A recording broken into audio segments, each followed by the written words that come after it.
Look at this. Look at this. This is exciting. Now everyone's excited. Everyone's either like, wow, 2 times in one day, or they're like, oh my God, 2 times in one day. What is going on? I'm totally unprepared. I didn't even turn on my lights. There we go. Now I'm well lit. You can hear me. You can see me, hopefully. Hey, yeah, we're back. We have an emergency press conference. Emergency Donald Trump press conference in New York City. You just got word of this a little while ago. And of course, I thought to myself, well, it's my moral imperative. It's my duty now that I do this. And I said this before, and I'll say it again. Now that I'm not wedded or locked into any kind of potential, or any kind of specific time frame, like I used to do when I was on those terrestrial radio stations. Blah, when they gave me like, you have this amount of time and that's it. No, now I basically have a broadcast studio in my house at my beck and call. And whenever Donald Trump says we're going to have an emergency press conference, I can just pop right on and look, we're ready to go, man. We're ready to go. It's 27 minutes and 46 seconds away. But when that clock hits 4:30 p.m. Eastern time, 3:30 Central, we will be bringing you the Donald J. Trump press conference. Now, a lot of people are saying, and by the way, thank you so much for being here. If you're here, we really do appreciate it. A lot of people are asking, they're saying, okay, wait a minute. What is this about? He's in New York City for this press conference? Is this about Eric Adams? Could be. Look, I immediately thought, here's the thing about Donald Trump. It could be that it's a Donald Trump press conference about Eric Adams. He could be talking about, he could be talking about the weaponization of the government and how Eric Adams is now just realizing the same fate that Donald Trump himself has realized at the hands of the Joe Biden administration, the Democrats weaponizing the government against him. And now, look, they're weaponizing the government against Eric Adams. It could be about the corruption charges. Who really knows? Nobody really knows, except for Donald Trump and his team. And that's the thing that's really exciting, is that sometimes we've tuned in for press conferences and we thought they were going to be about one thing, and man, they were about something totally different. They were about something totally right out of left field. This could be about, potential charges being brought against him now, because we hear that Jack Smith is going to be bringing more charges against Donald Trump. We hear that Jack Smith is going to be coming up with more January 6th bogus indictments, or not indictments, but rather, information that he's going to bring to the court so that he can move forward with yada. You know the thing. This could be about Donald Trump's new $100,000 autographed watches, which I don't know if you heard about this. Hold on. The Donald Trump watches. Donald Trump has a brand, the sneakers sold so well that, here it is. Look at this. Look at this. The Trump victory. Let me pull this up for you. The Trump victory tourbillon. The Trump victory tourbillon. $100,000, only 147 pieces available. Pre-order now. This is, I imagine, for $100,000, I imagine it's real gold and diamonds. It's got the Trump name on there. And apparently, like I said, they are autographed. Let's go to the pre-order. Let's go back to the website. Here we go. Get Trump watches. This could be, I mean, look, you never know. When it's Donald Trump, it could be an emergency press conference to announce that he's selling $100,000 watches. You never can tell. I haven't even seen this yet. I just saw this moments ago. It's your favorite president, Donald J. Trump, here to introduce something really special. I think you're going to love it. My new Trump watches. We're doing quite a number with watches, and the quality to me is very important. The Trump Victory Tourbillon. This isn't just any watch, it's one of the best watches made. It's a tourbillon watch with almost 200 grams of gold and more than 100 real diamonds. That's a lot of diamonds. That's a lot of diamonds. I love diamonds. We all do. Only 147 of these. Oh no, what happened? Oh no, I messed it all up. Oh, darn it. And it's a tourbillon, is what it is. It's a tourbillon. Hello, everyone. It's your favorite president, Donald J. Trump, here to introduce. Anyway, it's got 22 grams of gold. It's got 100 diamonds. It's a lot of diamonds. And apparently, so this could be it. I mean, it could be that Donald Trump is calling an emergency press conference to talk about his watch. Look, there's a rose gold tourbillon. This isn't just any watch. It's one of the best watches made. I don't know what a tourbillon. I'm not a watch guy. Like, I have this watch that I wear every day. It's a G-Shock. More than 100 real diamonds. That's Zero real diamonds. I love gold. I love diamonds. We all do. Only 147 of This these is where we dropped extraordinary off. watches will ever exist in the Oh, world. and it's autographed. Owning one puts you in a very exclusive club. I have watch number one, and I'm going to keep it. Oh, It's that's a mine, nice and that's the way I want to have it. Yeah. Each watch is numbered and extremely rare, a true collector's item, and it includes a personal letter signed by me. Look at that. Get your Trump watch right now. Go to gettrumpwatches.com. It's Trump time. Wow. By the way, this is not sponsored. I just was curious about the Trump watches. I was just curious about the, there's echo. Oh, when I play the thing, there's an echo, or there's echo when I talk. That watch would look great on me. But you know what? I have kids that want to go to college. So the $100,000 is not going to go to the Tourbillon watch. Was the echo playing when I played the iPad audio? Is that where it was? Okay, good. Let me ask you, is there echo here when you hear this? America's future will be bigger, better, bolder, brighter, happier, stronger, freer, greater, and more united than ever before. Okay, good. Echo on the. Oh, there's echo on that too. Wait a minute. No, see, this is going to annoy me now. No, okay, good. Yeah, that could. You know what? That's because I was playing the iPad and I realized that I have the. Let me try it again here. This is great that you're here because I just attached the iPad and I've been trying to use it more and more, but I've never actually played audio off of it. So let me go back here. Let's play it again. Tell me now. Well, now you're not going to be able to hear it. Hello, everyone. It's your Now you don't favorite hear it at all, president, do you? Donald J. Trump, here to Yeah, that's what I introduce something really special. How about now? Is it still echoing? My new Trump watches. We're doing quite a number with watches, and the quality to me is very important. The Trump Victory Tourbillon. This isn't just any watch. It's one of the best watches made. No. It's All right, I guess we're not playing audio off the iPad, but that's okay because I never expected to play it. We'll figure that out later, but we don't need to worry about it. Anyway, so Donald Trump has this emergency press conference coming up here in just a few minutes, and we're not sure what it's about. I'm sure it's something very important. It could be about, it could be about any number. It could be about immigration.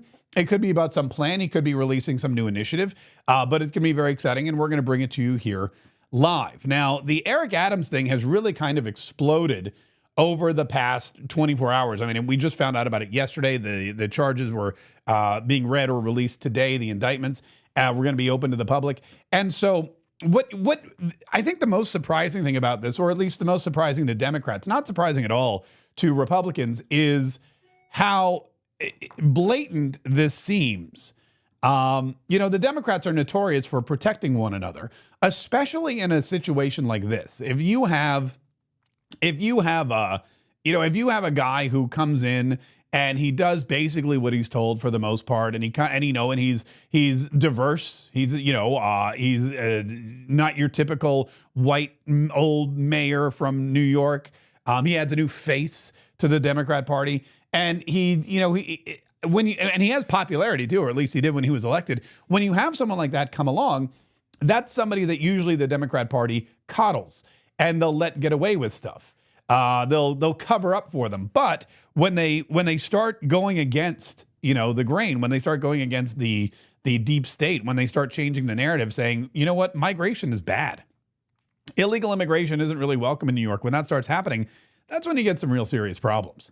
And so what we're seeing with Eric Adams in New York City is the Democrats making an example of him probably to other people, because you have to think about it this way. This immigration problem, these migrants, where are they popping up? They're popping up in Ohio. Okay, not a lot of Democrat mayors in Ohio, but there are some. They're popping up in, the big cities, Cincinnati, Columbus, places like that. When you look at Aurora, Colorado, you've got Venezuelan street gangs who are taking over the place. And you know what's really interesting? When you look at the initial reports, when we started hearing that this Venezuelan street gang had taken over this apartment building in Aurora, Colorado, when you started to see the video of these street gangs, I don't know if you remember the video, but they were banging on doors with sledgehammers. They were running around with guns through the apartment complex. They basically just went in and took over the joint. And it was a big problem. They were walking through the parking lots, and people were reporting it. Police were reporting it. We saw it on TikTok. We saw it on Twitter. And the mayor of Aurora, Colorado denied it was happening. Why is that? Well, what you're seeing with Eric Adams now is why the mayor of Colorado was denying that. back during Seattle's Chaz, Summer of Love. Do you remember? Back when George Floyd riots were going on pretty much all around the country. And in Seattle, a group of George Floyd Black Lives Matter rioters took over a 6 square block area of the city. And they said they were now an autonomous zone. They seceded, basically. They wouldn't let the cops in. They wouldn't let emergency services in. Anyone who was inside that was part of what they believed to be an autonomous zone. And the mayor of Seattle, a Democrat, said, okay, that's fine. It's just a summer of love. It's fine. We're just going to let them do it. We're going to let them do it. We're going to let these crazy kids take over 6 city blocks in downtown Seattle, and we're not going to do anything about it. We're not going to send the cops in. We're not going to tear it down. We're not going to kick them out. And that is because it would have flown right in the face of the narrative that the Democrat Party wants you to believe. So in Aurora, Colorado, you've got the mayor saying, there's nothing going on here, nothing to see here. These migrants are fine people.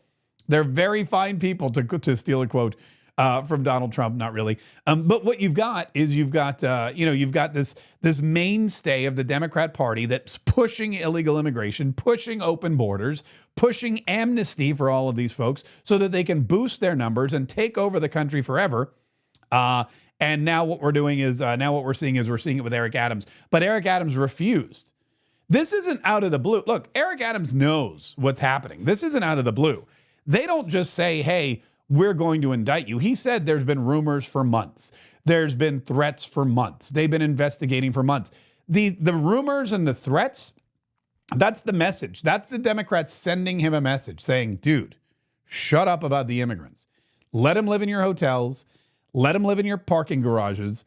Give them all your money. We don't care if you've got to cut sanitation. We don't care if you've got to cut police forces. We don't care if kids can't go to the school gym because it's being used as a migrant shelter. You just shut up and play ball. And Eric Adams refused. So now what you're starting to see is the repercussions of that. The Democrat Party saying, okay, well, you were given fair warning. Now we're going to just take you down like we tried to do with Donald Trump. But Eric Adams is fighting back. And it's going to be really interesting to see. It's going to be really interesting to see because Kathy Hochul, who's also in New York, who is also a darling of the Democrat Party, even though she's kind of a weirdo. And by kind of, I mean full-fledged weirdo. But all of that kind of stuff, when you see what's going on with New York, when you see what's going on with Kathy Hochul, when you see what's going on with all of these people, you start to realize, oh, this is a bigger thing. This is a real issue. This is the Democrats not just governing New York or New York City, but the entire country the same way. And any Democrat city, and I live, unfortunately, in a Democrat-run city, I guarantee, in fact, I haven't checked, but I probably should. I guarantee that when our mayor was elected last year, it hasn't even been that long, Kamala Harris came into town and they met on the tarmac and they were like, BFFs.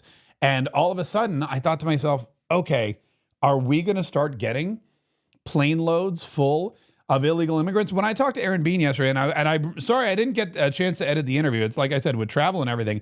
I'll bring it to you. Clips of it tomorrow because he had some really great information. But he told a story about when he was a state senator in Florida and how he showed up at the airport right here in Jacksonville for a press conference with Ron DeSantis. Governor DeSantis had a whistleblower from Jacksonville International Airport say, hey, there are planes showing up in the middle of the night.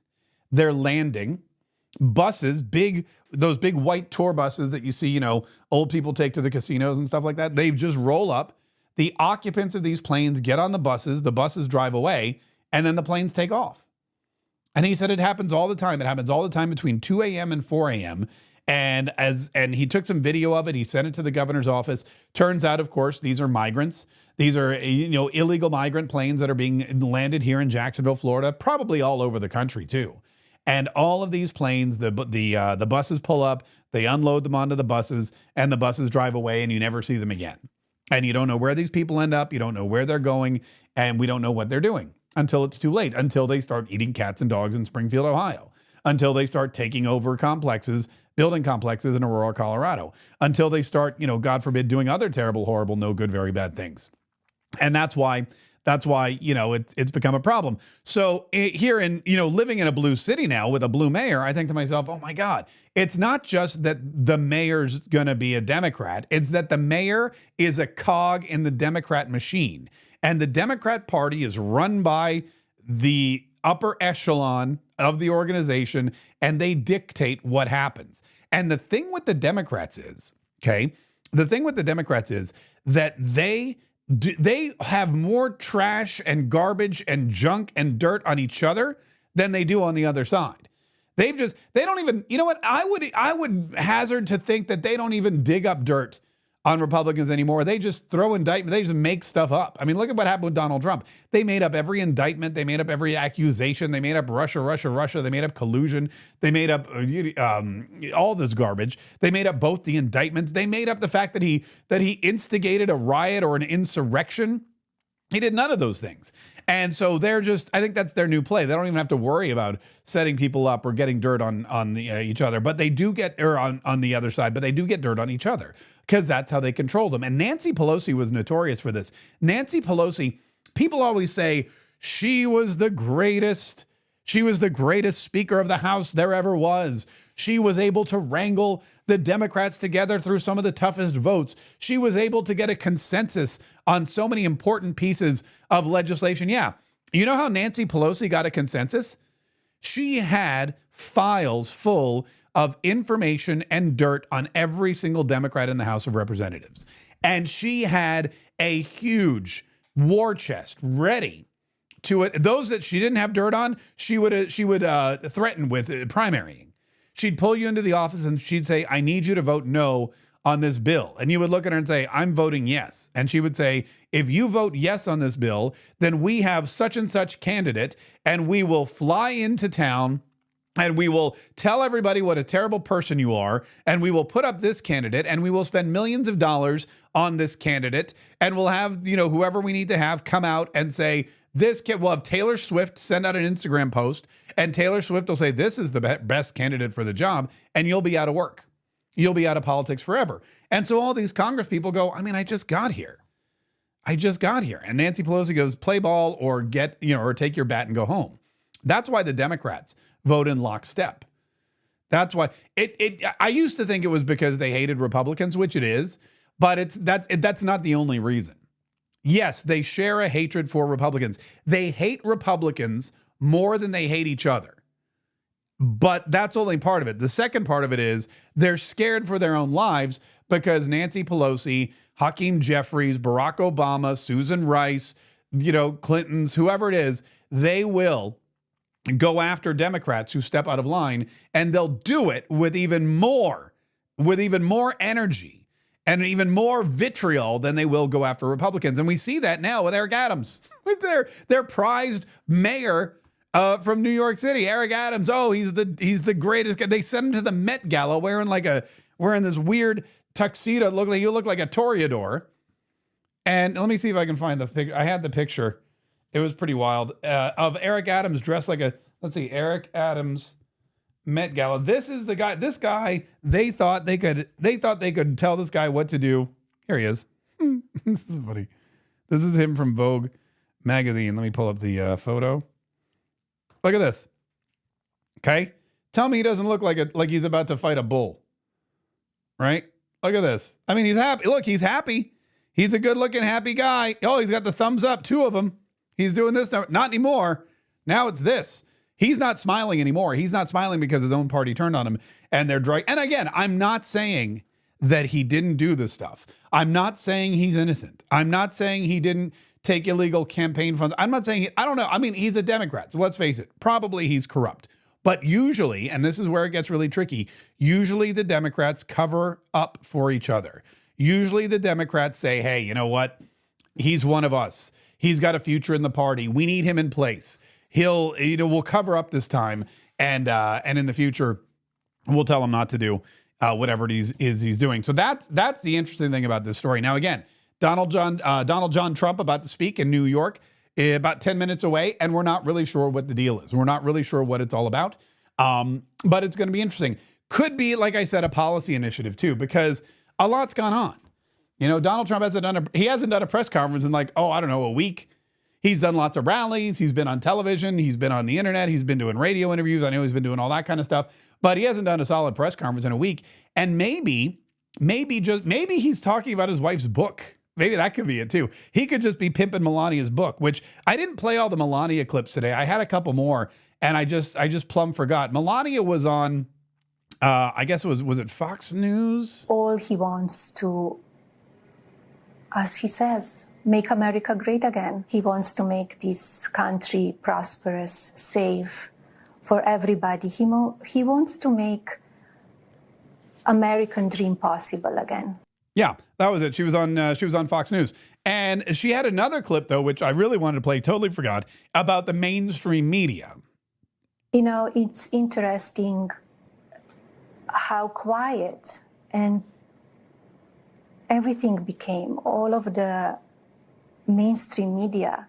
There were a few days reporting about July 13 event, and everything then became quiet. So I had a lot of questions. What's going on? This is not normal. And is it really shocking that all this egregious violence goes against my husband?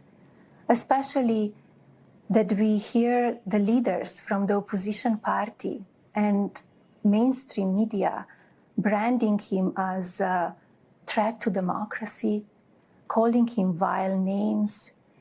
They only fueling a toxic atmosphere and giving power all of these people that they want to do harm to him. This needs to stop. I'm going to be honest with you. Every time I hear her talk, I feel like I'm watching a James Bond movie. It's amazing. It's amazing. Oh, a threat to democracy. But she's got a new book out, and a lot of people are saying, look, this is, and that's one of the, look, I'm not lying. I'm not going to lie to you. She's doing all these publicity tours because she does have a book out. But also her husband is running for president. Melania, this is the actual cover. Somebody said, when are they going to release the cover? I go, this is it. They thought this was like a cool placeholder. No. This is the book. Melania, white on black. It's a great look. It's a great look. I do a lot of this with my thumbnails too. In fact, that looks like one of the thumbnails I used once. But look, this is Melania. It's number one. It's the number one bestseller in all books. A compelling and inspirational memoir that offers a glimpse into the life of a remarkable woman who has navigated challenges with grace and determination. So that's why she's going out and about. But it's great timing too, because she's got an election that she's got to help her husband win. And a lot of people are wondering, what's going on with her? Where's she been? We always see, where's Melania? She's right there. She's there the whole time. She just, she's just not a camera. She's not like a hoe for the camera like some people are. I'm not gonna name any names. Gwen Walls, excuse me. Pardon me. Sorry, I had something in my throat. All right. So anyway, we got by the way, if you want to send like a super chat or something like that, we will be accepting super chats. And I set up a little area. On the bottom here. So for example, if you send us a super chat, look, like JJ Cleveland wrote, oh, Mark went live again? Yes, that is correct. I did, as a matter of fact, go live again. And we're just waiting now. We have about 5 minutes until Donald Trump's press conference. And keep in mind, look, they say it's 5 minutes until Donald Trump's press conference, but typically Donald Trump takes his time. Typically he'll come out, a couple minutes later, that kind of thing.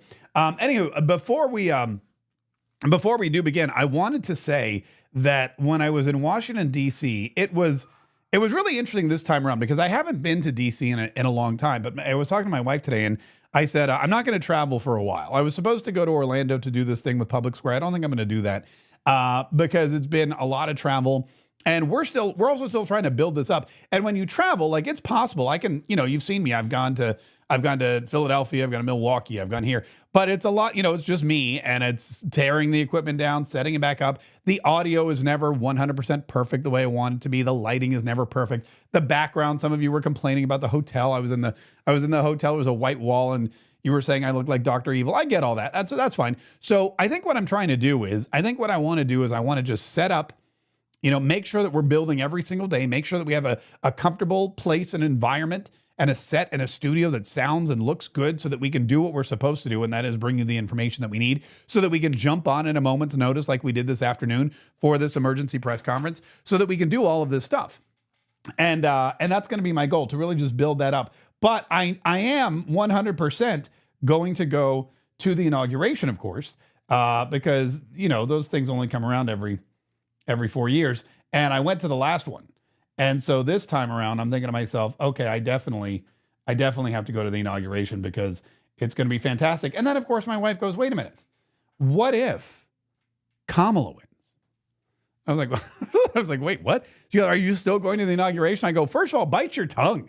Second of all, I don't know. That's a good question.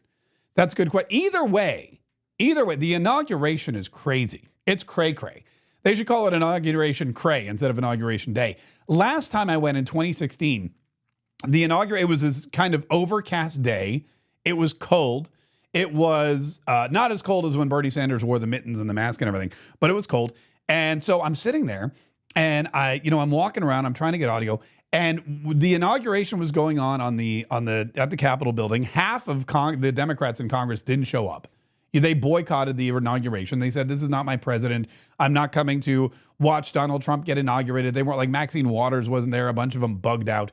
And so what happened was there were people, all the faithful on the lawn, on the mall, Washington Mall, watching this thing happen. And then outside of the barricades, it was just mayhem. There were protesters of every shape and size. Antifa was there. I was literally walking around. Some guy had some horrible sign and I stopped and I started talking to him about it. There were puppet shows. There were Trump supporters. Of course, there were people selling basically anything you could imagine. And so what happened was I'm walking and I'm filming. And then literally all of a sudden out of nowhere, I hear glass shatter. Just like, but not like a little bit of glass, like a huge thing of glass shatter. And I turn around and some guy or girl, I don't want to assume anyone's gender, wearing a scarf, a black scarf all around their face. They threw a trash can or a mailbox or some large object into the Starbucks window, and the entire side of the Starbucks, the whole, because like it was all glass, just shattered. It just came down. And I thought to myself, this is weird for a couple reasons. Number one, it's Starbucks. You guys are like on the same team.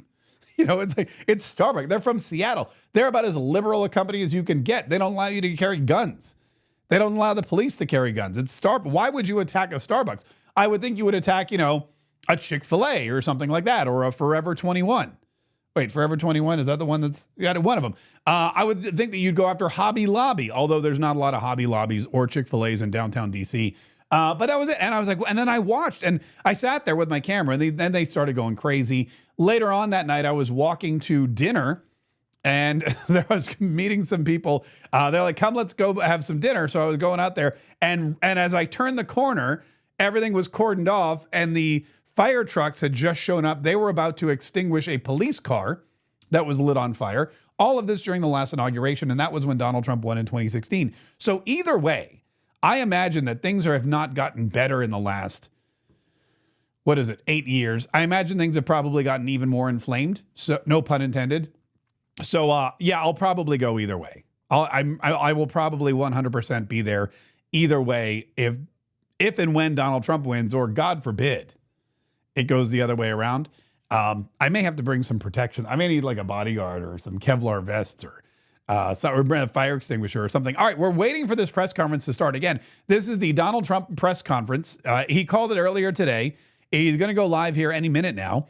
And when he goes live, we're going to bring it to you. I'll shut up so we can hear it. I mean, I'll shut up. I'll shut up a lot, not all. Yeah, I mean, for those of you that know me, you know that I'm not going to just be 100% quiet. But feel free to leave your comments. If you would like to leave a super chat on YouTube, we would appreciate that very much. We want to, I don't know if you guys ever watch like RSB. Here's my dream now. We're going to bring you more of these live events. But if you ever watch like RSBN or any of those other big broadcast channels, as soon as they go live, people are like, it's like they're like, hey, good to be here. Boom. I'm like, wow, they've got to be eating well at the RSBN lunchroom or whatever. So that's my goal here. We will of course highlight any and all super chats that we get during the broadcast and during the press conference, and we'll do so in our brand new super chat arena. That's a good. I just look here, for example, you're going to pop up right there in the that's the super chat arena. Arena, is that a right place? And that would, you know what? Arena may not be the best part because arena denotes maybe that there's a competition. Maybe we should call it the stage, the super chat stage. Is that a better name for? You guys can vote. You can tell me if it should be the Super Chat stage or the Super Chat arena or the Super Chat. I don't know. We'll figure something out. We'll figure something out again, and we're just going to keep doing this over and over again. Now, there's not going to be any more debates, which is the right decision, but also it's a little sad because I do enjoy a good debate. I especially enjoyed the debate against Joe Biden. I kind of enjoyed the debate against Kamala Harris, and now I'm thinking to myself, you know what? I kind of need more. I kind of need more of these. D Dockery, by the way, and shout out quickly to our moderators who I did not inform of my decision to go live. They just kind of popped up. Julie Toomey, Disney Up, Boiler Up, and D Dockery. They're all there. The D Dockery is pimping people on Rumble to make sure that they hit the notification bell, which is true. Because look, I'm going to do the show every day at noon Eastern, 11 Central. That's going to happen. Mark K Saves the Republic. And for those of you that are new to the channel, that's our typical time slot. If it's a Monday through Friday at noon Eastern, 11 Central, we're going to be live right here on our YouTube, on our Rumble, on our X, on our Facebook. But every now and then, there's going to be something like this. And I pop up, and you don't know about it ahead of time. However, if you've set the notification, if you've tapped the bell, if you've subscribed, if you're on Rumble and you set the notification, then you're also going to you're going to get notified, and you're going to know, oh, wait a minute, surprise. Mark Hay had nothing better to do at 4:30 in the afternoon, so he's going to live stream the Donald J. Trump press conference. Exciting stuff. I keep refreshing, by the way, just in case. I don't want anyone to miss it. So it's not like there's a glitch or anything. It's just me refreshing the screen so that we don't miss a single moment of this press. Because I'm just as curious as you are. I'm like, what is it? What's going on? What's the secret? It's like when your parents say, you come to the dining room after school, or I'm coming home at 6 o'clock and we have to talk, and you're like, oh my God. So the whole time you're sitting there going, what's happening at 6 o'clock? Now we also had, Dee was asking me the other day about Rumble, because we have Rumble rants, but we do not have the ability to share Rumble rants on the screen because we use a special software, and the software is dialed into YouTube and Facebook and pretty much everything else. But Rumble's their own thing. Rumble's great, by the way. And the reason Rumble's been able to become so big so fast and become this bastion for free speech, which they really are, is because they don't play along with Silicon Valley. They're the opposite. I mean, they've become the secondary communication source for conservatives online. The anti-establishment conservative social media platform, and really a company, and they've created this new secondary subculture and economy for live streamers like me who happen to be conservative. And yes, while we're still on YouTube and Facebook and other places, we know that Rumble's a safe space. However, you cannot be counterculture and integrate with the existing platform. It just doesn't work. You can't be like, screw you, society, we're going to do our own thing, and then say, but can we integrate with you so that our Rumble rants can be shown on your software? So this software program, because most software programs are made in Silicon Valley somewhere, they integrate easily with all of the big stuff, but Rumble's on their own. I should point out, though, that Lexi G5 sent a Rumble rant, and we appreciate it. This Catriot will continue to support you, Mark K. Lexi G5, thank you so much. I, in turn, will support all of the Catriots. Until my dying day. So anyway, so that's what we've got going on. That's the plan. And that's why you'll see the super chats.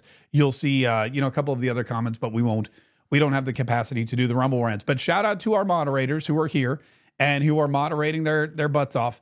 And we appreciate everyone. Now, the other thing,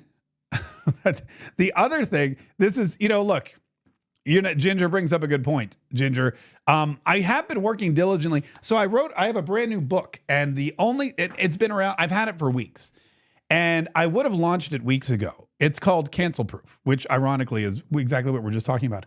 But here's the thing. I wrote this book about a month ago now, and it's been proofwritten. It's ready to deliver. The problem is, in order for and this is something that I run into all the time now. In order for the book to be purchased and delivered, there needs to be a website. And typically, I would do the website in my spare time. But now, and this is always, I guess this is the way it is. Now that I'm independent, I have no spare time. I mean, I literally have no spare. I was at the airport yesterday and I had some videos I needed to edit and deliver before I got on the plane. So I got, I drove to Baltimore. I dropped off the rental car. I got to they had this big, long seafood kind of restaurant bar in the middle of the airport. And I sat down with my laptop and I was editing the entire time. And I'm trying to make thumbnails and I'm editing this and I've got audio going and I'm plugging in my ear pods or whatever they are. And they're calling my flight and it's uploading and it says, pardon me, 10 more minutes. And I'm like, oh my God, they're going to board my plane. And it's like 9 more minutes. And they go, we're now boarding. And I'm like, So I had to shut down my laptop with like 5 minutes left to go. And then when I got back to Jacksonville, I went into the parking garage, I opened it up and I waited 5 more minutes for the video to upload. That's how my life is now. It's crazy. So it's, the book's ready to go. The book's ready to deliver. It's a fantastic book. It's one of my favorites that I've ever written. I've done the audio book. It's ready to be delivered too. And what I'm noticing now is that I don't have time to set up the website to deliver it, but I'm going to set aside time this weekend. And so hopefully we will see, that kind of movement on Monday and you can get your hands on Cancel Proof, my brand new book, which I'm really excited about. Also, fun fact, I should point this out too. Oh, what was I going to say? It's slipping out of my head now. Something about, oh, darn it. I hate when that happens. Anyway, the interview I had with Aaron Bean yesterday, who is that guy is hilarious. Aaron Bean, I don't know if you guys know Aaron Bean. Aaron Bean was our state senator here in Florida. And what happened was during COVID, you had all of these blue state governors and New York, especially where Donald Trump's about to speak. New York was one of the worst.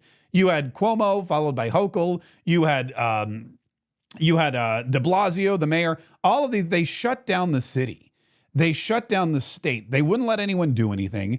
They were out there arresting people. The guy, what's his name, in New Jersey was arresting people for going to the beach. They were arresting people for going to church. It was horrible. So all of these former Democrats were like, screw this, we're moving. We're going to Florida. And a bunch of them left New York and they came to Florida. And fun fact, they changed their voter registration. They decided we're going to be Floridians and we're going to be conservatives. And now we have like 1 million plus more conservatives, Republicans than we do Democrats in this state. And that's very exciting. But what happened was when they came down here and they brought this massive population, the electoral college shifted. And the electoral votes in New York went down by 1. They now have, or they went down by 2 rather. They have 28 electoral votes. And Florida has 30. We got more electoral votes as a result of the population shift. I've never seen anything like this before in my life. And Florida is now politically more powerful than New York, and it is a solid red state. It's really fantastic what's been going on down here. And it's one of the reasons why so many people are moving. Not this weekend because there's a hurricane, but typically. So what happens is now we have another representative because you get a certain amount of representatives based on your population. And so they were like, look, we got to create a new district. We drew a new district. We needed a new representative. And lo and behold, the 4th and the 5th and the 6th district kind of all shifted, and the 3rd district. And Kat Kamak kind of moved this way. And John Rutherford, don't even get me started, moved this way. Anyway, they made this new district. And they're like, we need somebody to run this. We need a congressman now. So they had 3 or 4 guys come out.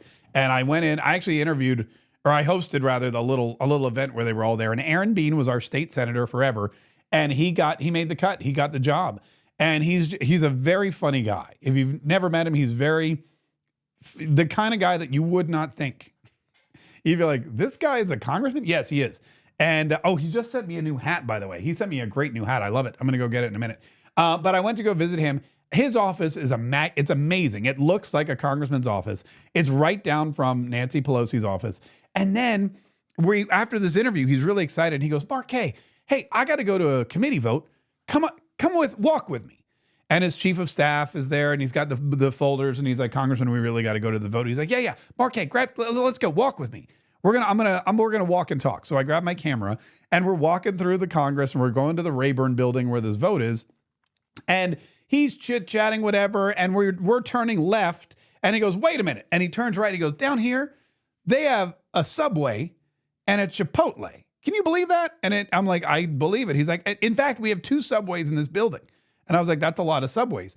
And then the chief of staff was like, Congressman, he's like, oh, yeah. So then we start walking down the hallway again, and he stops. He's like, let me tell you about this picture real quick. And the chief of staff is like, Congressman, we're late for the vote, and they're holding it for you. He's like, oh, okay, my bad. So it's just a great guy having so much fun. And then, of course, we show up at the committee room, and, of course, we open the door, and lo and behold, there is 74 of the 75 members of Congress all in their seats, ready to be gavelled in so they can vote. And in the front, there's one empty seat that says Mr. Bean, Florida. And he goes and he sits down. He's like, sorry, y'all. He sits down and they gavel it in, and everyone hits the button, and then they gavel it out, and everyone gets up and leaves. And I was like, what is that all about? It was 30 seconds in and out. And then he was off to the next thing. That's how our government works. You roll in, you sit down, you hit a button, you roll out, you go to the next thing. So anyway, there's a lot to be said about our system of government and how it works. But the exciting thing is that we are getting movement away from New York, away from these blue states and toward red states. And that's how power shifts. People don't realize that when there's enough of a geographic uprising, which is really what it is, that it does change the outcome of elections. Oh, here we go. Looks like we're starting. Oh, is he already talking? Here we go. The architect of this destruction is Kamala Harris. When you look at the 4 years that have taken place after being named border czar, Kamala Harris will be visiting the southern border that she has completely destroyed, from what I understand, tomorrow. Why would she go to the border now, playing right into the hand of her opponent? I mean, you take a look at this. Why would you do that? There can be no justification for what she's done. There's nobody saying, oh, gee, she's done a fabulous job. She's done the worst job probably in the history of any border, not just our border. This is an interesting angle. She keeps talking about how she supposedly wants to fix the border. We would merely ask, why didn't she do it 4 years ago? It's a very simple question. I can say this with everything she has. She talks about borders and taxes and all these different things. Her policies on tax, by the way, are terrible, but I can say it for everything. Why didn't she fix it almost 4 years ago? She's got no plans, got no talent, got no ability to do it.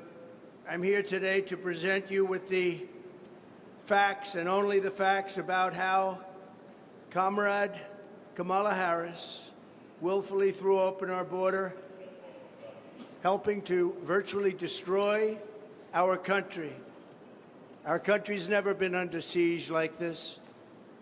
4 years ago, Kamala inherited the most secure border in U.S. history, with the lowest illegal immigration on record. You know the chart. I love that chart. I love that chart. I probably wouldn't be here right now except for that chart. Those who violated our borders were captured, detained, and quickly sent back home under the Trump administration. But on her first day in office, Kamala Harris terminated every single Trump policy that sealed and secured the border. She ordered an immediate stop to the completion of the border wall. It was almost complete. We built hundreds and hundreds of miles of wall, and it worked. Hold on, I can't deal with that angle. And we were ready to build and throw up another 200. Could have been done within weeks. Everything was complete. The wall was all built, ready to go, laying there, ready to be fixed. All they had to do is throw it up, and you would have had an extra 200 miles of wall. We're back to that angle. Far more than I promised in the election. She suspended all deportations. She instituted catch and release across the entire southern border. And we had catch and release also, but we released in Mexico. Her catch and release was to release in the United States and never see them again. She sent Congress a bill demanding amnesty for all illegal aliens, every single illegal alien, even if they're criminals, even if they're murderers, even if they're drug dealers, human traffickers. She wanted amnesty for everybody. Radical left. This is a radical left person.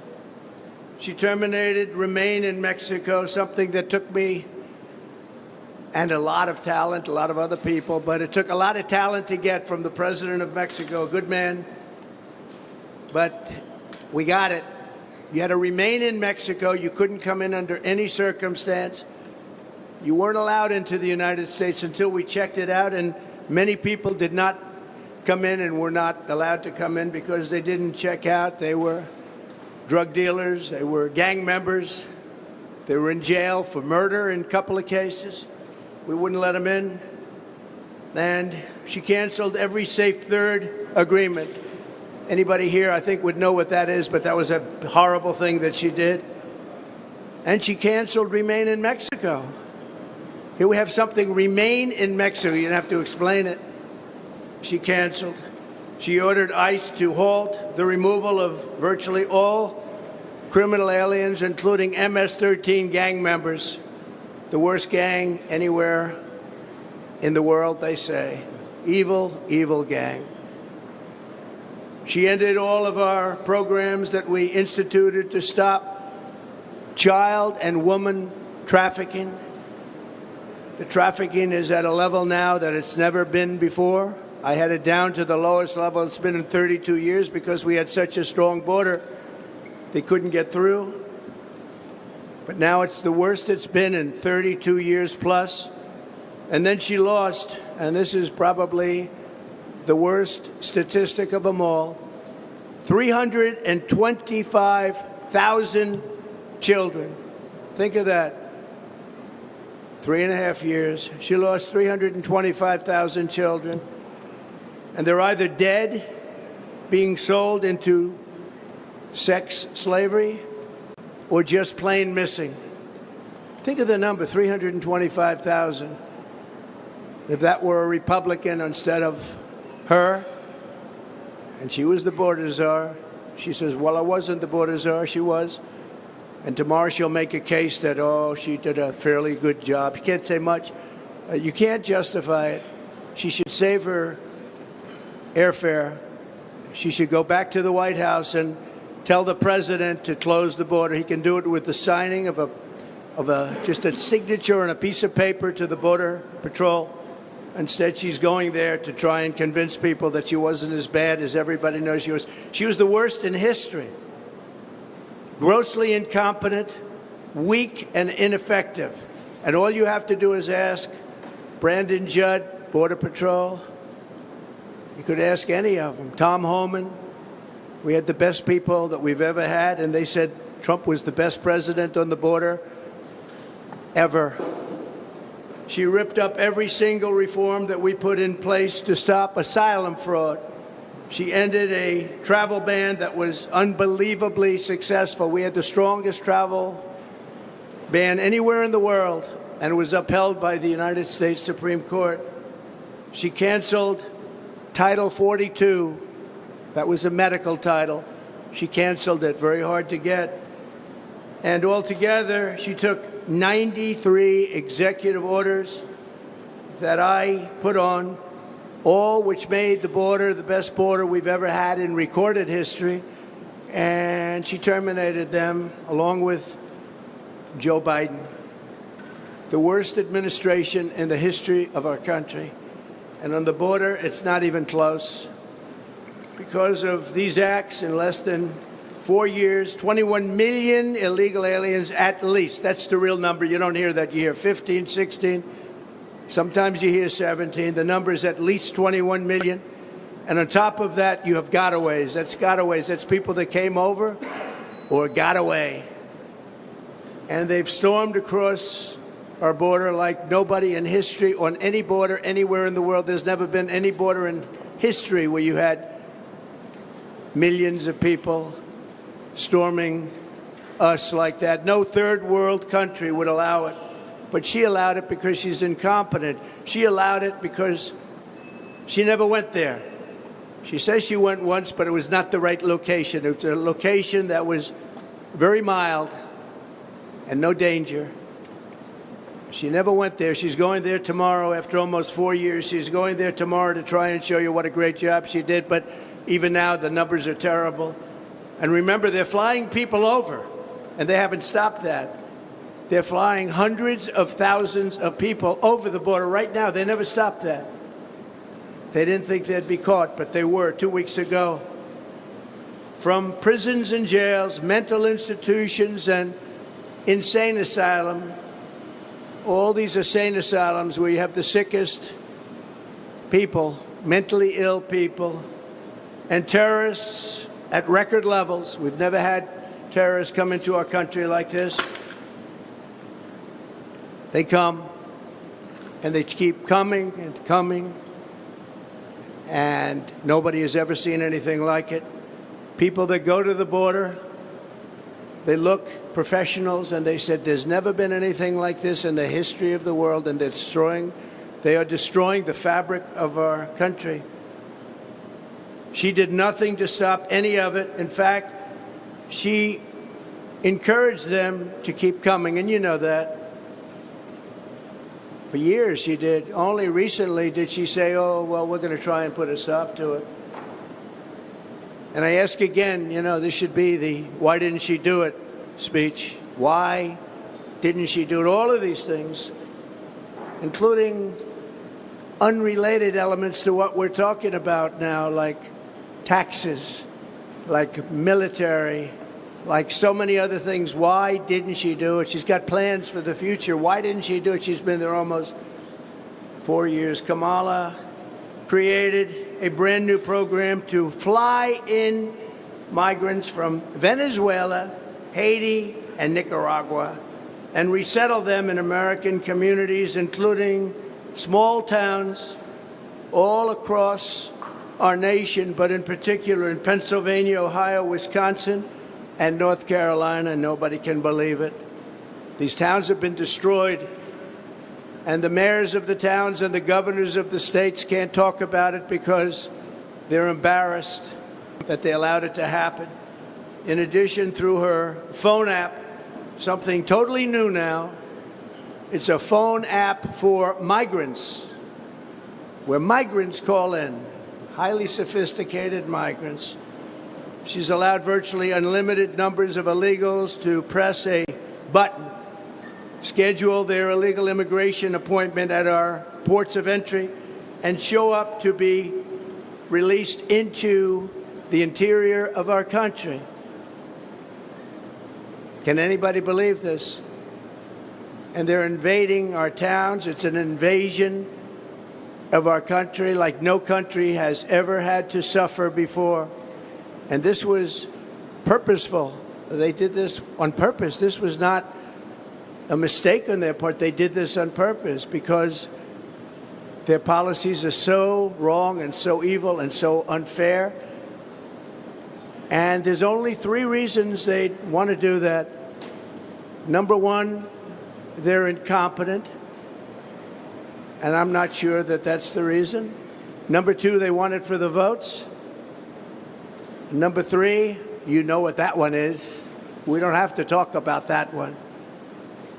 But there can only be a very few reasons, because they're destroying our country at a level that's never been seen before. Importantly, as part of this con job, it's a con job. None of the illegal aliens she is smuggling in through the ports or on the airplanes. Think of it. Big jet planes loaded up with migrants flying into the middle of our country and going to Iowa and lots of other states. They've all become border states. We only have border states now.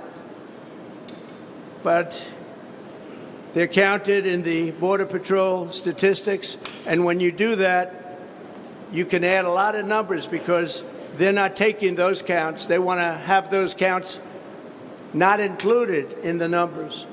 In Aurora, Colorado, Springfield, Ohio, where it's been a mass invasion, these were 2 beautiful, successful towns, idyllic. and they're in trouble, big trouble, and very unfair. The people want to leave. They want to get out. But everyone's afraid to say, I want to get out, because they want to be politically correct. And other towns just like them, hundreds of them all over America, Americans have watched their communities destroyed by this sudden, suffocating inundation of illegal aliens. It's an inundation. It's an invasion. This influx has overwhelmed our schools. They're taking the seats of students that can no longer go there, and they don't even speak English. They're trying to fire a lot of people and hire interpreters. Can you believe that? They want to get rid of some people. They want to hire. Springfield is looking, the mayor said it the other day, looking for interpreters, because nobody in all of the 32,000 people that took into the town, think of this, you have a town of 50,000 people, and almost instantly you have 32,000 people, in this case from Haiti. Most of them don't speak English, so they're looking for interpreters. You have to get them out. We have to save our country. You have to save these towns. They flooded the job market with low-wage migrants, but many cases migrants that also have horrible criminal records, murder, drug dealing, so many different things, a lot of human traffickers, and it's mostly human traffickers in women. Last month, American-born workers lost 1.3 million jobs. This is last month. You know, when they lowered the interest rates, they weren't doing it necessarily just for political. Our economy is terrible, especially when you add inflation into it. Inflation has destroyed our middle class. It's destroyed our senior citizens. And all of these people coming in are horrible for the black population and the Hispanic population. They're taking the jobs of the black population at levels that they've never seen before. Hispanic also, they're suffering, and the families are suffering. They go out, they think they have a job, and they've lost a job to an illegal migrant. So we've lost 1.3 million jobs last month. Think of that.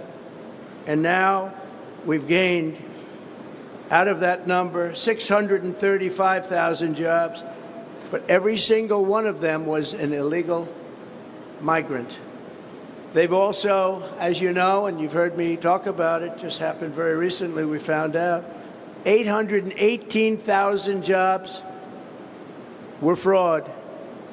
They fraudulently claimed that the economy picked up 818,000 more jobs than they stated. And a whistleblower or leaker let it be known that that was false, that the 818,000 jobs was a false fraud. It was a fraud. It should be investigated, by the way. But Biden knew about it, and Kamala knew about it. And they were going to release the real figures right after the election. But by putting 818,000 phony, fake, disgusting jobs that don't exist, by putting them on the rolls, it made them look much better a short while ago. But they didn't quite make it to past election day. So to that whistleblower or leaker, I want to, on behalf of the American public, thank you very much. These people are a fraud. Just like nobody talks about it, but Kamala never had a job at McDonald's. Her resume talks about McDonald's, McDonald's, McDonald's. When I worked at the French fry counter, it was so tough, so hot. She didn't work there. She never worked at McDonald's. It was a lie. Oh, there we go. That's better. Most heartbreaking of all is Kamala's migrant in the AV invasion has brought massive crime into our country at levels that nobody's ever seen before. We've never seen levels like this.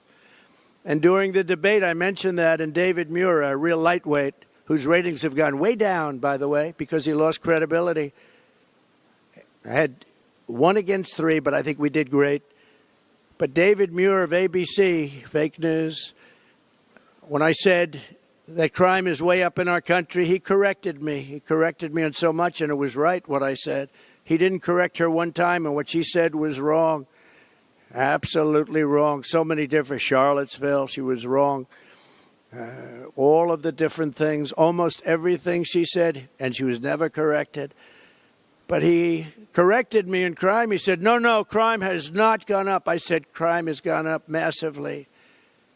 He said, I'd like to state for the record that crime has not gone up. Now, you don't know this, but we had a deal with ABC that there will be no corrections of any kind, and they violated the deal. Why? Because they're bad people and they're fake news. Yeah. Bad so he people. did it many times to me during the debate. He violated the deal. That's the deal. Because you can take anything and try and make up stories with it. We had a deal where that wouldn't happen. You could do whatever you wanted as soon as the debate was over. But he did it in total violation of what our agreement was. And a lot of people standing right over there will tell you exactly what it was. We'll show you what it was. David Muir has lost all credibility. The other person, I never heard of her. I never want to hear of her. She was terrible. I don't know how she ever got her job in the first place. But we have a country to save, and we can't have fake news like that. And his ratings deserve to go down. Here in New York City, an estimated 75% of arrests in Midtown Manhattan and over 60% of arrests in Queens are now illegal aliens. They've given you the fake stories that the illegals coming into the country are much better than our people. They don't commit crimes. These are some of the worst criminals anywhere in the world. And they don't just come from South America. They come from all over the world. The Congo in Africa, a lot of them coming from the Congo. The Middle East, Asia. They do come from South America, but not all. They're coming from all over the world, and they're emptying out their jails, and they're emptying out their mental institutions. The money they're saving is beyond belief, and what they're doing to our country. And if I were the president of one of those countries, I'd be doing the same thing. I'd say, let's empty out our jails into the United States. We're dumping ground for the rest of the world, and it's going to stop starting on January 20th. Woo. But the most important day in the history of our country is going to be November 5th, Election Day. 3 months ago in Queens, an illegal alien released into our country by Border Czar Harris approached two 13-year-old children with a machete in broad daylight, forced them into the woods, tied them together by the wrists, and raped the young girl, hurt the girls very, very badly. They caught him because he put it on tape. He put it on film. They caught him. He thought it would be nice to have it on tape to show his friends. In June, 2 NYPD officers were shot at point-blank range by an illegal migrant from Venezuela. By the way, the crime rate in Venezuela is down to the lowest level it's ever been that they know of, because they've taken their street gangs, they've taken their criminals off the streets, they've taken their drug dealers, and they've emptied their jails almost. They'll be emptied very soon, within the next 2 months. I guess they can't get enough buses. But they're bringing people at record levels to our country. These are criminals, and their crime rate is the lowest it's been ever that anybody can remember. Caracas has become a safe and wonderful city, unlike our cities that are getting worse and worse with this horrible invasion that Kamala, in particular, because I'm no fan of Biden. He's been a terrible president, doesn't know what he's doing, and he proved that during the debate. But you know what? He assigned her the job, and whether you call her a border czar or just say that she was put in charge of the border, doesn't make any difference. Same thing. She's done a horrible job, and she'll be out there tomorrow standing probably in front of the wall that I built. trying to say what a wonderful job she did, and the fake news will believe her because that's what they want to do. But she didn't, and I hope everybody out there understands that. The Border Patrol custody was incredible, and I have to say that Border Patrol has done an amazing job under the circumstances. And you heard Tom Homan many times say there was never anywhere near anybody as good as President Trump when it came to all of the things that we're talking about, the border, crime on the border. And he said there wasn't anybody even close as president. In Albany last May, an illegal alien who was caught and released by Kamala Harris stalked and raped a 15-year-old girl driving up behind her, abducting her by force with a metal pipe and raping her again and again, over and over, and hurting her very badly. In Indiana this June, a woman was kidnapped by 2 illegal aliens, brought to a house, held down and raped, and then forced into the back of a car while illegals drove around talking about how to kill her. Let's find out how to kill her. She threw herself out of the moving vehicle, was badly hurt, but escaped. And she said, they didn't mean to rape me, they meant to kill me. That was her statement. Earlier this year, an illegal migrant from Haiti granted entry by Kamala and her horrible policies, and in particular her phone app, which nobody can even believe exists. And the people that deal with the phone app are the cartel heads, if you can believe this. They're actually put there, I believe, for the heads of the cartels. And they call it and they tell you exactly where to illegally bring the people that they've, in many cases, abducted. The phone app, I hope the press looks into that. Brutally stabbed this woman to death. 2 people in suburban Middletown, New York, are looking at this with a life that will always be shattered. It'll be shattered and can never be the same. The brutality was unbelievable. And despite all of this, Kamala Harris intends to stand before the American people tomorrow and lie. She's going to lie just like she did about her job at McDonald's, just like she did about the 818,000 jobs that they created that were fake jobs. They didn't exist. It's a fraud. And there's nothing nice about what I'm saying. Our country's in trouble. And we need people that know how to take care of our country and take care of our border. Without borders and without fair elections, we have no country. She wants to pretend that she had a secure border. But all you have to do is look at the numbers. The worst border anywhere, probably anywhere in the world. There's never been a border like this. A third world country would have used sticks and stones to get people out. They wouldn't let millions and millions of people invade.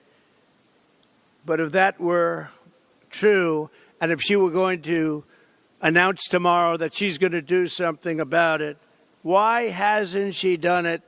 And why didn't she do it almost 4 years ago? All of these things she could have done 4 years ago. You will hear Kamala claim that the reason the border is not secure is that Congress has refused to pass her atrocious border bill. It's the worst bill you've ever seen. It would allow people to come in here at levels that would be incredible and would allow them to get citizenship. But it was not a border bill. It was an amnesty bill. And they duped a couple of people that shouldn't have been duped. It would give her the power to put all newly entering illegal aliens on a fast track to citizenship. It would enshrine and expand catch and release, and it would give a permanent feature of federal laws that are absolutely unacceptable. She keeps talking about this law that they tried to put through Congress, but fortunately Congress was too smart for it. It would have been a disaster. It would have established a minimum number of illegal aliens who must be important because 2 million people per year at a minimum would have been under this ridiculous bill, would have been allowed into our country. 2 million people.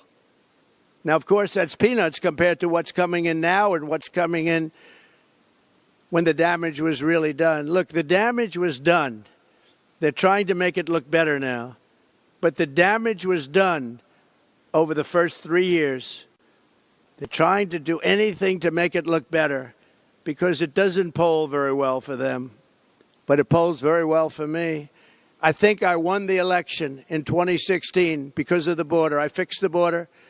I couldn't even talk about the border. My people would say, sir, nobody's listening. You fixed it. Nobody cares in 2020. Then I got millions of more votes in 2020 than I got in 2016, the most votes of any sitting president in history by far. But I couldn't talk about the border because I fixed it. I fixed it. It was great. But now we can talk about the border because this border, they unfixed it. This border is the worst border. And by the way, 25 times worse and more deadly than the border in 2016. That was considered a good border by compared to this. But it would provide illegal, the bill, alien taxpayer-funded lawyers. Every illegal alien would have a taxpayer-funded lawyer. This is the bill that she said she wants. And funnel millions of dollars of left-wing organizations, people, to come into our country. It would enable human trafficking. And by the way, she also wanted to have transgender operations for illegal migrants that were in detention. Now think of that. She also wanted, as you know, to defund the police. She wants to defund the police.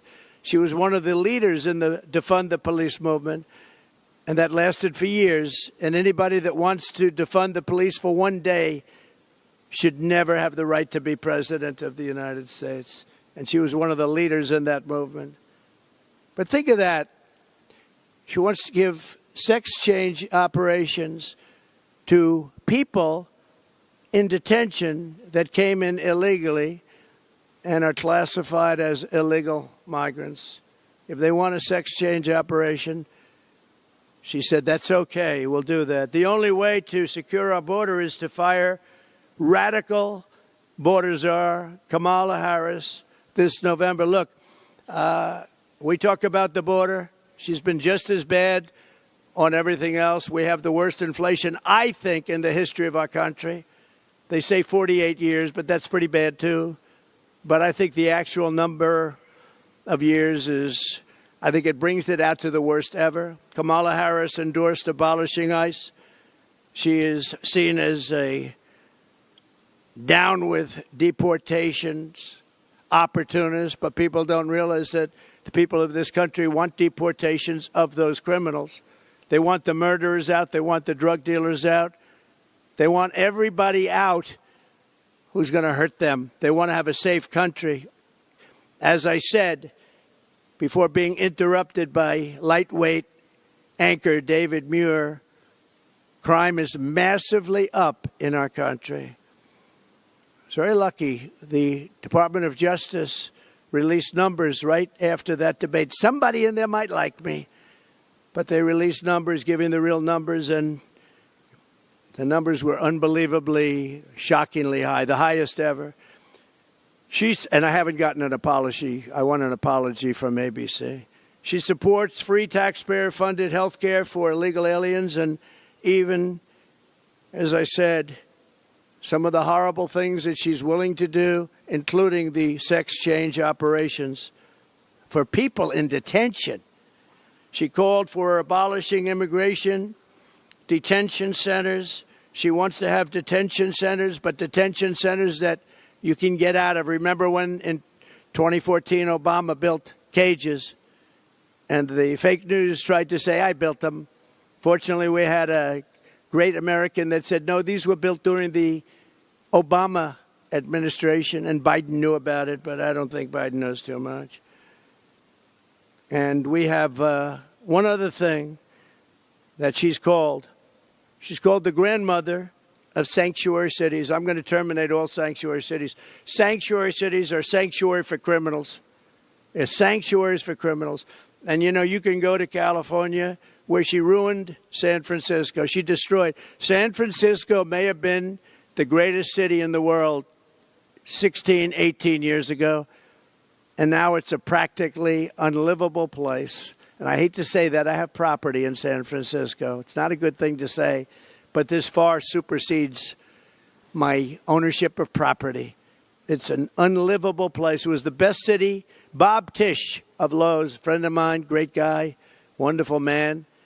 He was in San Francisco. He was in Chicago. He had big businesses all over, the Tisch family. Bob Tisch used to tell me that he thinks San Francisco is the greatest city in the country. He passed away quite a while ago. And San Francisco probably was, and now it's not even livable. She destroyed it when she was the DA, and she destroyed the state of California along with Gavin Newsom.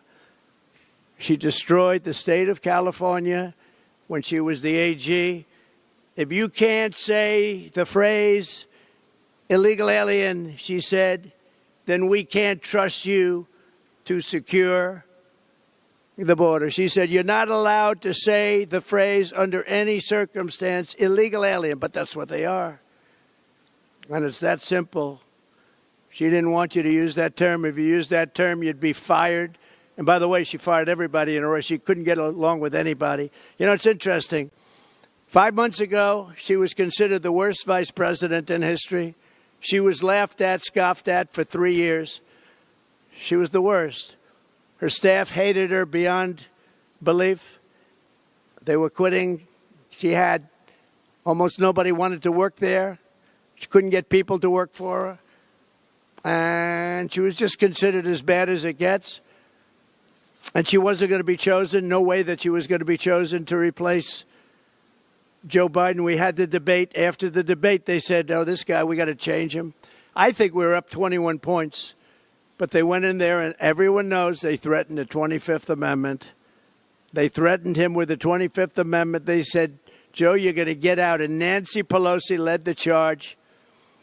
And Nancy Pelosi has a little problem because her husband sold their Visa stock. They had a lot of Visa stock one day before Visa was announced that Visa is being sued by the Department of Justice. Think of that.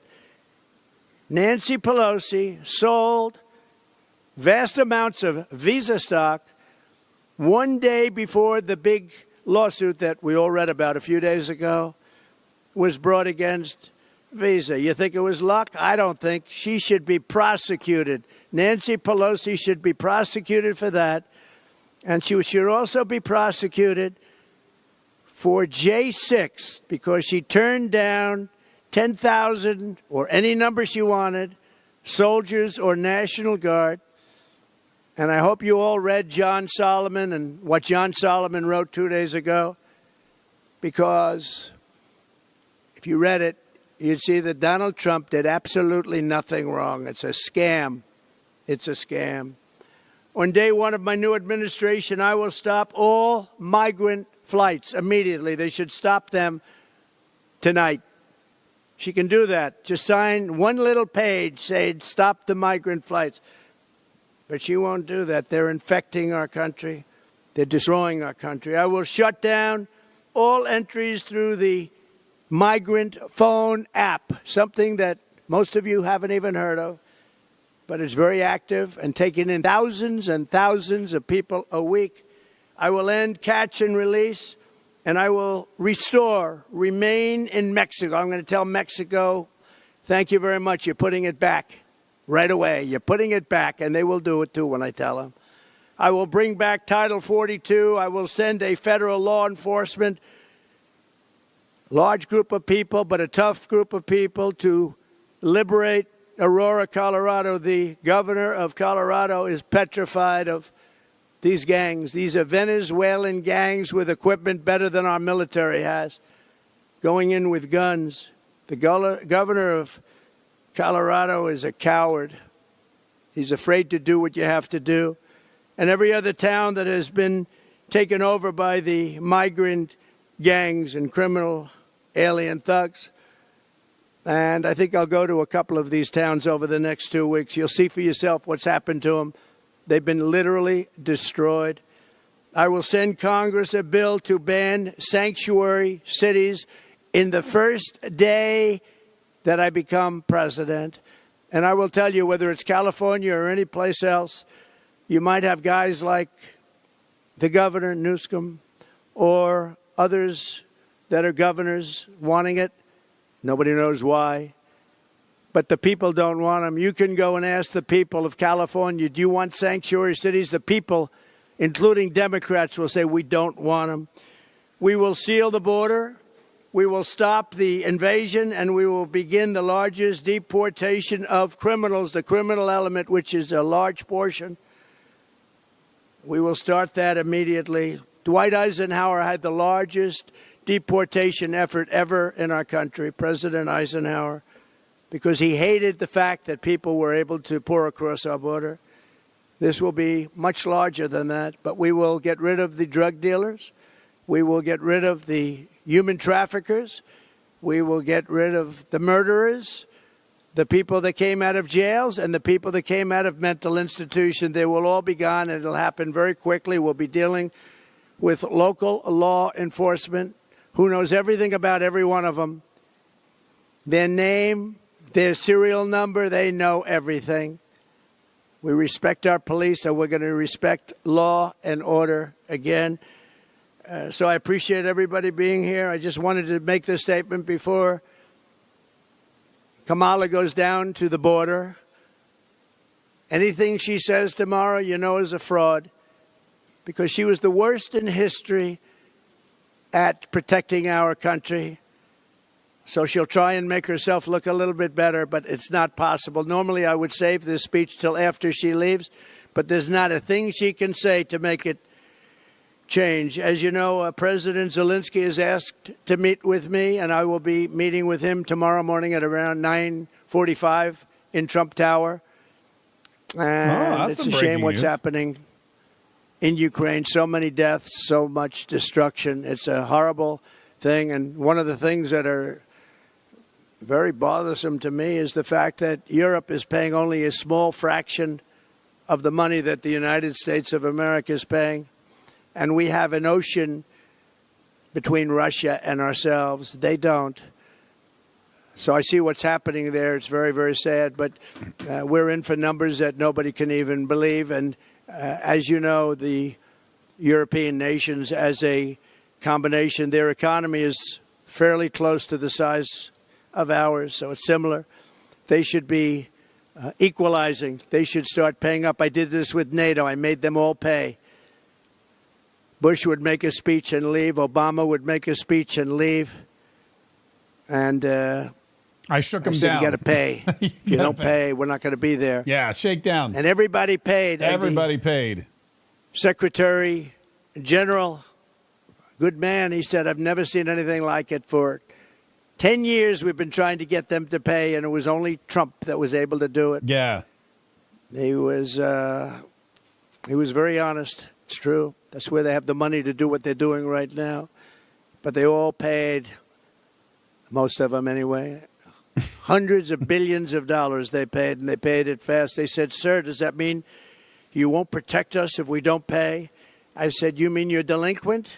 Yes, let's say we're delinquent. No, you won't be protected. The money came pouring in. Nobody else wanted to say that, and the press thought it was terrible that I made that statement. But if I didn't make that statement, we'd still be paying. You know, we were paying for NATO, most of it, almost all of it, maybe all of it for years. So I'm going to see President Zelensky tomorrow, and thank you all very much. Thank you. All right. Is he taking questions? He is. All right, so President Zelensky. I don't know. Tomorrow morning at 9 a.m. I don't know. That's exciting. And I don't know the mayor well, but he's been fairly generous to me in his statements. Oh, they're changing the microphone again. Kamala Harris is in Arizona tomorrow. She's at Douglas, Arizona. She's supposedly going to the border. Very smart move, I think, strategically, of Donald Trump to give a preemptive speech. About how the illegal migrants. He said that, he could have done a speech afterward, but he wants to get out ahead of it, and he wants to tell everybody, look, this woman is a fake. She's a phony. She's a fraud. She's going to the border tomorrow, but she's not done anything for the border. She's exacerbated the border. She's ignored the border. And nothing she says tomorrow should be believed. So it kind of sets her. I mean, it's an interesting tactic, and I think that it's right to do, and he's 100% accurate. Her going to the border tomorrow, you got to watch the body language of the Border Patrol and the guards and anyone that she talks to, any of the people that she brings by the locals. It's going to be really fun to watch. I might have to watch that live as well. But listen, I'm going to wrap this up because it's 5:30. I got some stuff I have to take care of. But we have tomorrow the live show. For all of you who have just kind of stumbled upon us, we do a live show every single day at noon Eastern, 11 Central, right here on YouTube and Rumble and Facebook and everywhere else. We have a podcast which goes live. It's live right now. You can go listen to it every single day if you prefer to just listen to me while you drive around or do your Pilates. I don't know what you're doing. Whatever you're doing, you can put the ear things in your ears and you can listen. And then, of course, every now and then we hop on for these special broadcasts. But tomorrow, big day. Donald Trump meeting with President Zelensky in the morning. Kamala Harris going to the border later in the day. Mark K saves the Republic at noon. Thank you, guys. Thank you, everyone, for all the super chats. We had some super chats come in. A lot of Rumble rants, too, man. You Rumble people, very, very generous. And we appreciate... somebody said, by the way, do a super chat showcase. That's a good word for it, too. Maybe we'll do that. We'll come up with something good and before the next one. Anyway, have a great day, everybody. We'll talk to you tomorrow at noon. Bye-bye.